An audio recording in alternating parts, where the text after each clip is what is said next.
Today on Across the Fence, it may be the least understood creature in Vermont. We'll learn about the history, the habits, and the habitat of coyotes. Good afternoon and thanks for joining us. I'm Judy Simpson. Eastern coyotes first appeared in Vermont in the late 1940s, according to the State Fish and Wildlife Department. Today, the coyote is well established in Vermont. And to find out more, we've called on an expert. Joining me is Kim Royer. Kim is a veteran wildlife biologist with the Department of Fish and Wildlife. She's been with us before, most recently to talk about bobcats in Vermont.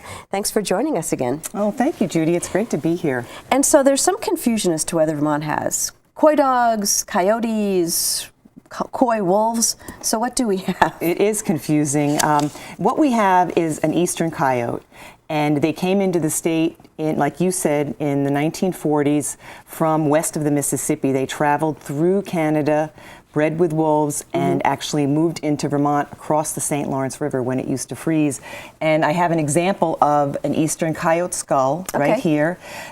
People, when they first moved in here, thought that they did breed with domestic dogs. They can breed with domestic dogs, but the offspring of those animals that have bred actually shift their reproductive cycle so that the young are born in the wintertime and survival of those young is almost nil.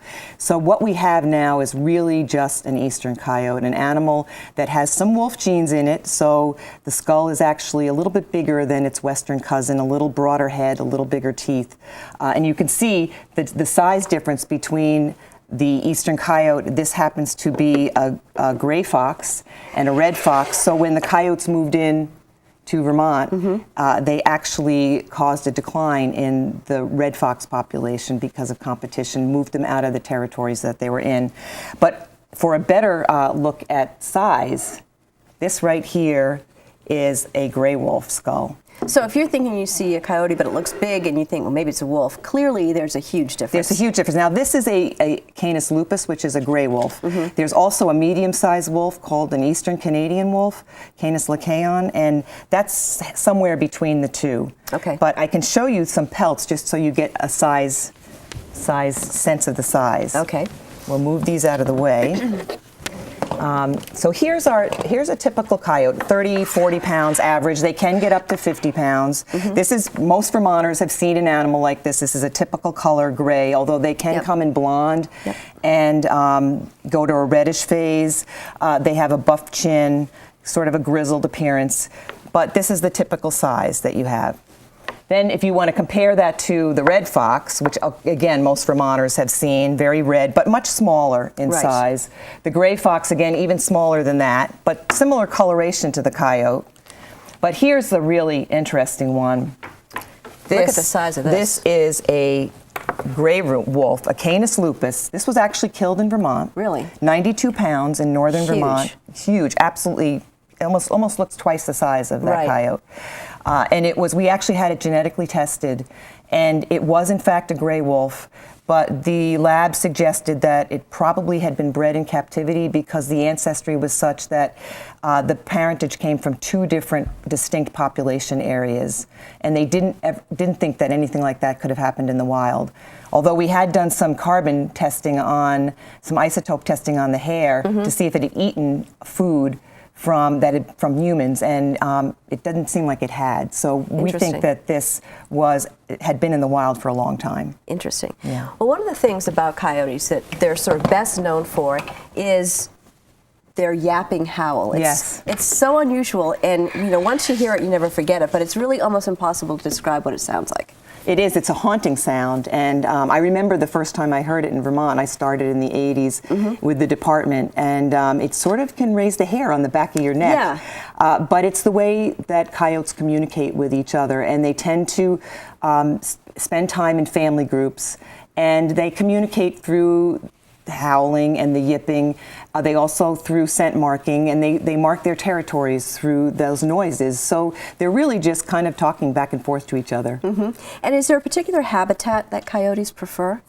They are generalists in particular. I mean, they're an animal that can pretty much live anywhere.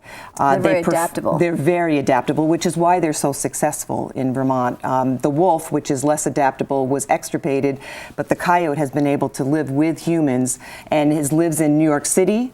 It lives in downtown Chicago. In Vermont, it probably prefers areas like the Champlain Valley, where there's a mix of agriculture and forest, but it's found almost all throughout the whole state of Vermont. Tell me a little bit about the coyote family groups and how big those families are in their territories. Mm-hmm. So there's usually a pair, an alpha pair we call it, and then they can have an average of 6 pups, and that can change based on how much territory is available and how much prey is available, the food source. But an average of 6 pups. Those pups will stay with the family group through the fall, and if there's not a lot of territories available, some of them will even stay through the winter time. So that's the family group that you're hearing this time of year, is maybe 2 adults and maybe a couple of hangers-on. Mm-hmm. And so we've been seeing some video of coyotes from a trail camera, and there's actually one that shows some pups. And so talk a little bit about when the mating happens, and that's usually when we hear a lot of coyote calls. Right, and actually mating's starting right about now. We're starting to see animals mate. They have a gestation of about 60 days or 2 months, and then the pups are born around April. They'll hang around in the den for 6 to 8 weeks, and then they'll start to make some forays out into the field, a little distance from the den. And then the parents are going to start to train them how to eat and how to kill. And then in the fall, that's when you also hear a lot of communication, because the pups are learning how to hunt. And they're starting to split up from their parents, but they're still communicating. Now, it's not easy being a coyote. Most studies show that 50% die in their first year. Why is that? Yeah, we're not really sure what all the mortality factors are for those young pups, but you can imagine when you're that small, there's starvation issues if there's not enough food available, there's disease issues, there's predation on those pups. The mortality on the older adults tends to be human mortality, human cause mortality, trapping, hunting, and roadkill, cars. Now, I understand coyote populations in Vermont can fluctuate depending on the year. So about how many do we have in the state? Well, we estimate that we have an average of about 7,500, but that does fluctuate during the time of year and even from year to year, depending on food availability. So coyotes are really tied to how much prey species are out there, how many small mammals, how many snowshoe hare, how many deer. And so if there's a lot of food, there tends to be a higher density of animals. If there's not a lot of food, there's a lower density of animals. What's the state's policy regarding hunting or trapping? We actually have a regulated trapping season the 4th Saturday in October through the end of December, and there's a year-round hunting season, which is pretty typical of states across the country. About 39 states have a year-round hunting season, and there's a real benefit to that in that coyotes can become habituated pretty easily to people, and if they do, they can cause problems. They attack small pets sometimes. They can even come into people's yards and make them nervous around their children. Vermont's coyotes tend to be pretty wary of people, mostly because when they associate people with danger. And that's the way we want to keep them, as wild. Like other predators, coyotes have a reputation as being a bad guy, but they do play an important role in our ecosystem. Oh, they definitely do. They're so important to Vermont. They're actually playing part of the role that the wolf played before it went extinct. And so they actually control the numbers of foxes in the state, which actually has a benefit to waterfowl, to grouse, to small songbirds, because foxes tend to eat the eggs of those animals and the young of those animals. And so coyotes actually improve the diversity of small game and small birds, because they actually control some of the predators of those animals. And there was even, we were talking ahead of time, there's even some evidence to suggest that even if the population were culled significantly through hunting, that would trigger them to reproduce more. Yeah, it's so interesting. When coyotes are heavily hunted, their reproductive rate and survival of those pups goes up. So it is. I mean, so when you harvest heavily, and some people think they want to try to eliminate coyotes, which we don't endorse. I mean, we think the animal has a real valuable role in this state. But some people try to remove coyotes because they perceive that they're a problem with deer. but they're actually just stimulating reproduction and maybe survivability and maybe seeing an increase in the population over the long term. Now, there seems to be agreement among wildlife biologists that coyotes are smart, but scientists also use words like cunning and secretive to describe coyotes. How would you describe them? They are very wily, just like the Wile E. Coyote from the cartoon.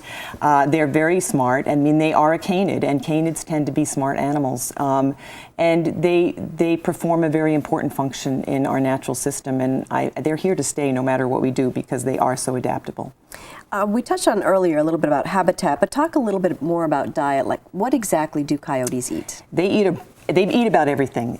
They eat deer, they eat woodchucks, they eat snowshoe hare and other small mammals, but they'll also shift to things like apples and cherries and insects in times when those other types of prey species are not available. So, which is what makes them so adaptable, is they can shift food resources depending on what's out there on the landscape. I even saw a coyote in my back pasture going after mice, which was interesting to watch, but then I thought, uh-oh, I need a bigger dog. Yeah, right. Well, it's fun to watch them hunt because they kind of jump on the mice and scare them up, and they're very efficient. Given that they prey to some degree on deer, do they affect the deer population? Can they affect the deer population? Well, there's a lot of perception out there that they do. There's been a lot of studies in many states actually radio collaring fawns to see what the effect coyotes have on fawns. And they do kill fawns, there's no doubt about it, but actually we have found that bear and bobcat sometimes kill as many, if not more, fawns than coyotes do. So coyotes kind of get a bad rap. Yeah. Not that I'm trying to toss the rap to bear and bobcats, because they play an important role as well.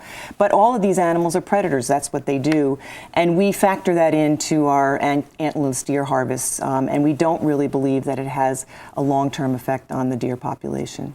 In recent years, there's been an increase in bear sightings in Vermont, and there's always the yearly reminder to take your feeders down. Are there concerns that coyotes might be getting closer to humans and snacking at bird feeders or coming closer to human populations? Well, it's one of our great concerns. Apart from trying to maintain a sustainable population of these species for future generations, we want to make sure that the public values these animals. And public tends not to value animals when they start to come closer to their houses, beaver flooding their driveways, black bears on their back porch, or coyotes taking one of their little pets. And we understand that. So part of keeping these animals as part of the system is making sure that the public wants them there, and that's keeping them wild, which is what the form that hunting and trapping provide that function, keeping them wild. Because it keeps them afraid of humans. Afraid of humans, and that's really important. Any myths about coyotes that you hear that are common? Well, the common myth is the one you brought up, the fact that they're coy dogs and not coyotes. And we try to dispel that myth quite frequently. I think the other one is that the population's just going to keep expanding and expanding and expanding, and that is not the case.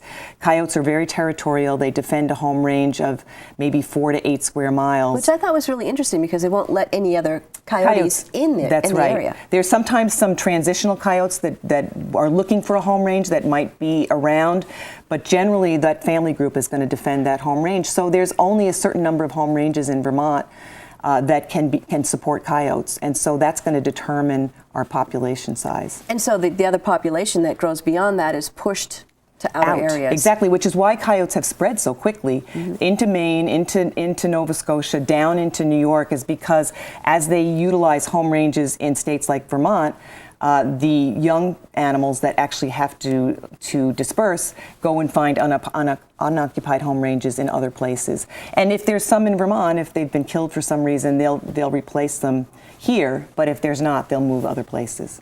And we're just about out of time, Kim. Any last words that you want to share with folks about coyotes? Well, I think coyotes are a valuable animal to the system. They're here to stay, and I just hope that most of the public can appreciate them for the amazing animal that they are. And once again, if you see pups, leave them alone. The best thing that can happen to them is that they stay afraid of people. That's right. All right. Well, thank you so much for joining us today. Thank you, Judy. It's been great. That's our program for today. I'm Judy Simpson. We'll see you again next time on Across the Fence.